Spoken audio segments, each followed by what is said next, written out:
কৃষি জমি থেকে উদ্ধার গলা কাটা মৃতদেহ। উত্তর 24 পরগনার ছোট জাগুলিয়া গ্রাম পঞ্চায়েতের মালিয়াকুর বাজিতপুরের ঘটনাকে ঘিরে ব্যাপক চাঞ্চল্য ছড়িয়েছে এলাকায়। খবর পেয়ে ঘটনাস্থলে পৌঁছয় দত্তপুকুর থানার পুলিশ সূত্রে জানা গিয়েছে মৃতদেহটি কোনো এক যুবকের, যার আনুমানিক বয়স 40। মৃতদেহটি হাত পা বাঁধা অবস্থায় দাহ্য পদার্থ দিয়ে পোড়ানোর চেষ্টা করা হয়েছিল বলে অনুমান পুলিশের। এখনো মাথার খোঁজে তল্লাশি চালাচ্ছে পুলিশ। স্নিফার ডগ দিয়েও চালানো হচ্ছে তল্লাশি। ঘটনাস্থল থেকে উদ্ধার রক্তমাখা মদের গ্লাস ও চিপসের প্যাকেট। গোটা ঘটনা তদন্ত শুরু করেছে পুলিশ।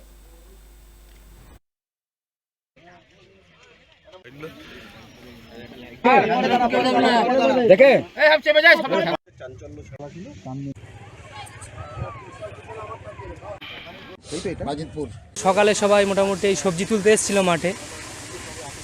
তো সবজি তুলতে এসে একটা মহিলা দেখতে পেলো যে এরকম পড়ে আছে একটা লাশ। তারপরে মোটামুটি পাড়ায় সব খবর হলো, আমরাও খবর পেলাম। কেমন অবস্থায় ছিল? অবস্থায় ছিল বলতে উলঙ্গ তো ছিল পুরো, আর মাথার থেকে গর্দান মানে মাথাটা নেই, শরীর থেকে মাথাটা নেই, উলঙ্গ অবস্থায় পড়ে আছে।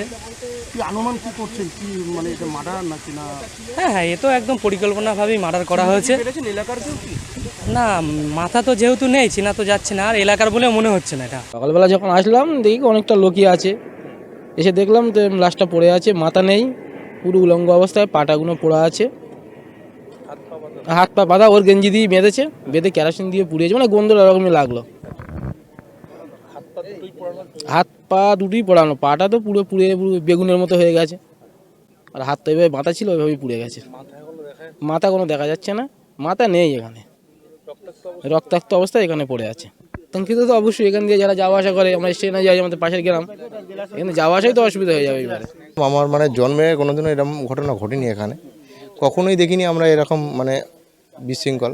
এমনি সারা রাত এখান দিয়ে মাঠে যেতে যাওয়া আসা করে লোকজন, কারণ পাশের গ্রাম দিয়ে স্টেশনে যায়, হ্যাঁ, অনেক কাজে বাজে যায়, কর্মসূত্রে যায়, যাতায়াত করে রাত বেরাত, কিন্তু কখনো এইভাবে ঘটনা ঘটেনি।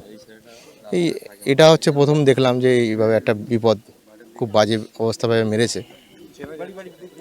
চিনতে পারবো কী করতে, মাথাটা নেই, তাহলে চিনতে পারবো করে। আমরা দেখলাম যে মাথাটা এখানে নেই, হ্যাঁ, মাথাটা অন্য কোনো জায়গায় ফেলেছে, কি কোথায় কে করেছে সেটাও নাহলে চিনতে পারতাম যে আমাদের এলাকাবাসী কখনো আশপাশে পাশের গ্রামে বা আমাদের গ্রামের লোকজনকে এটা দেখতাম।